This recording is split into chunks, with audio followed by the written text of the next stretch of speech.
came up with the idea of hummus as a vegan starter as part of our project on veganuary, I decided today that I would make the hummus from scratch to show you how easy that process is and how versatile it can be with regards to what you can serve it with. I'm just going to do it with a simple crudité of carrots, but obviously with hummus you can also dip other vegetables into there, other salad ingredients. You can even use it as part of a dressing on a sandwich or a wrap, and you can of course use pita breads as well. Now, one little thing to know with pita bread is a cereal, so it has low biological protein in it, so this is something we'd look at GCSE.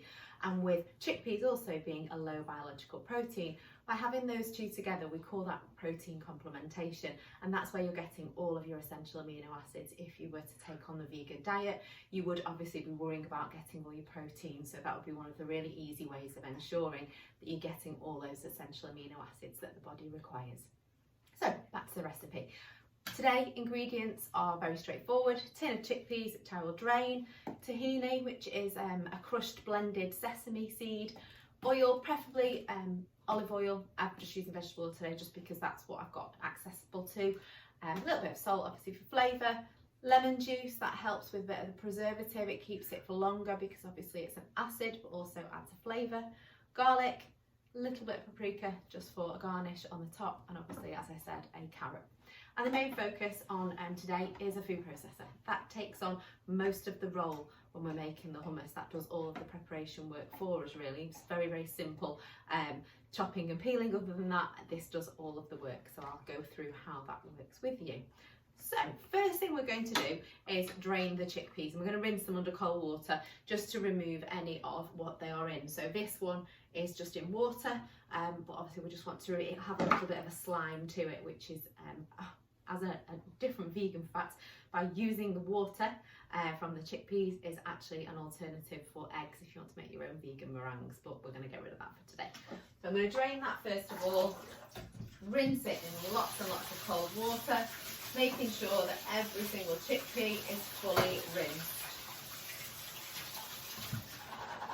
I'm just going to leave those on the draining board just to drain. So first thing we're going to use is the food processor. Food processor, obviously, very, very sharp blade.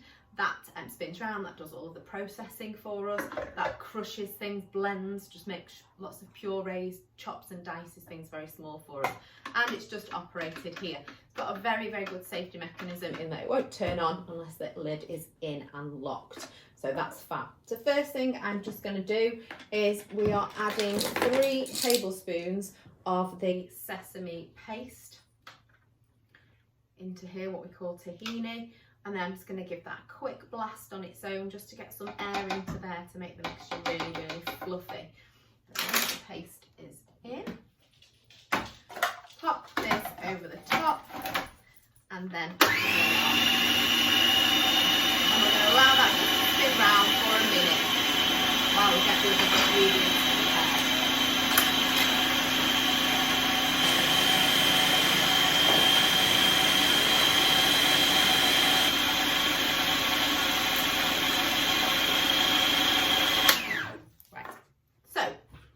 To do preparation wise is just to remove the skin from our garlic.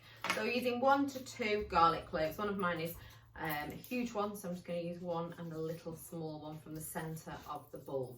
And with us using a food processor, there's not a lot of preparation that we need to do. It will do all of that crushing for us using the blade in the food processor. So pop the excess garlic skin to one side, and then the garlic clove can just be popped inside here. Once I've added that in, I'm going to add the chickpeas as well. So the 2 ingredients with the biggest bulk in them that really need breaking down. So we want to get those ones in first and give it a really good amount of time so that we know that that's all that needs to be chopped up as such. So pop that on, leave that to spin for about 3 or 4 minutes, and then in the meantime, we are going to be adding in a little bit of oil as we go along, and I'm going to prepare the lemon. So the lemon is zesting, juice of 1 lemon and zest of half the lemon. So what I'm doing, half the lemon, you could obviously try and go through there. I'm just going to go around the centre, so make sure that all that one side of it is zested. So obviously I'm going to turn this on, which is quite noisy, so as that's on, I'm not going to talk, I'm just going to quickly zest while we get this pulsed up. and obviously I'll be trickling some oil in as we go along. We have 2 tablespoons of the oil into here to start with.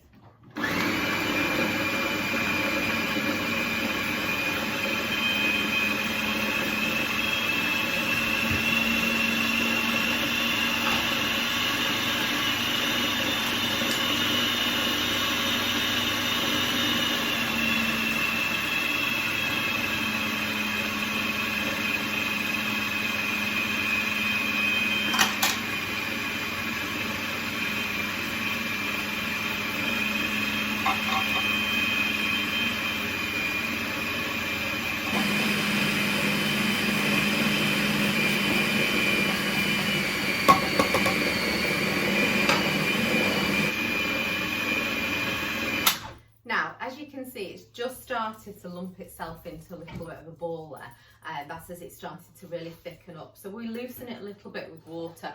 So we have 2 tablespoons of water. I'm just going to fill a little bit of water up in the jug.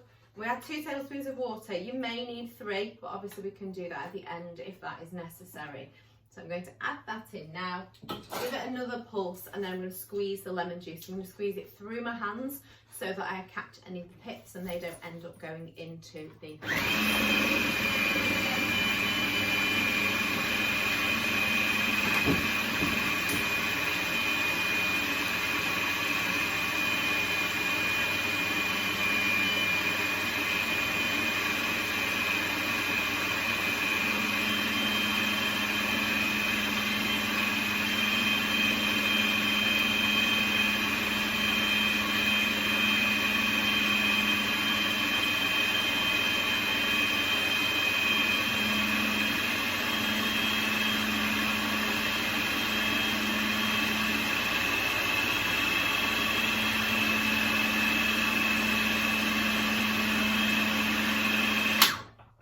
So as you can see now, it's gotten very, very creamy, very smooth. Just going to add in the lemon zest and then give it one more little blast. Whilst I'm doing that, obviously just prepare the carrot and then we can finish off. We may need, as I said, a little bit more water just to loosen it, but we'll have a look at the textures first of all. So lemon zest going in, turn that on, and I'm just going to peel the carrot while we leave the last.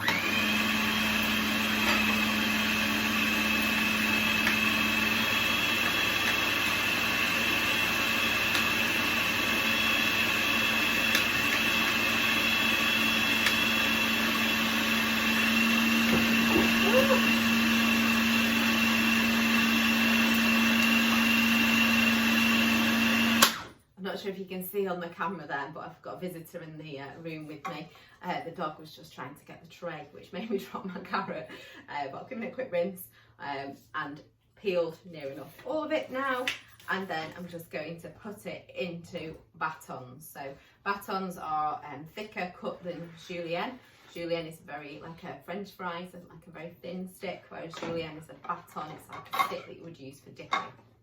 So I'm going to take the top and the bottom of the carrot off, cut it in half so that I've got decent sized batons, and then with the thinner part of the carrot I'm going to go in half right the way down the centre using the bridge hold, give myself a good flat work surface, and then I'm going to cut down the centre to create those batons like so. I'll pop those on the chopping board. I've got dropsies today, throwing all the vegetables around the place, not just the dog putting me off, it's butterfingers. Right, so those carrots onto there. With this one, with it being the other end of the carrot, slightly wider, I'm just going to cut it into 3. So claw grip with the first one, pinch bridge hold on the other, and slice those along. Oh dear me, never worked with dogs and animals. Dogs and children. A dog running up and down in the kitchen today. So pop those over the top. We're almost done. There. And then what I'm going to do is take the lid off here, have a good look inside, making sure that it is all completely blended, lovely and smooth there. Puppy, go away. Little bit, you can have a look, see it's quite solid. We want it to be a little bit more creamy, so I'm just going to add 1 more tablespoon of water, give it a quick blast, and then it'll be ready to serve. So, water, pop it in there, quick blast. Ooh. Hold it. Put it on properly.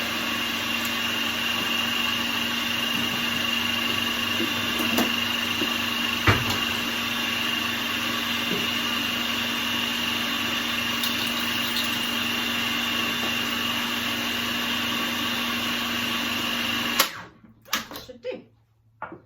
So I'm just using a small bowl just for serving, and you can lift out the blade out of the way just to make it a little bit easier to spoon. Stir it around. That's lovely now. That's a really loose mixture, nice and creamy. I'm going to pop the hummus in the bowl, allow it to dollop itself on. You can't see what I can see. I've got a puppy looking at me from the other side of the camera now, dying to have some of this. He actually likes carrots, so that's what I think he's after, is he really, really likes carrots. Then all I'm going to do, a little pinch of paprika over the top so that we've got presentation. I'll show the camera here, you can see. Pop that on the side with our carrots, and as part of our veganary there is a perfect starter, completely vegan, full of protein. Obviously, as I said before, if you're using the pita breads instead, then obviously you would get the complementation, protein complementation with the 2 LBVs. Obviously you'd have to make sure that the pita bread had been made without using any dairy products. So that is today's recipe, after your generous ideas that you have created. Obviously this one was one of the more popular ones, so I thought I'd make that one.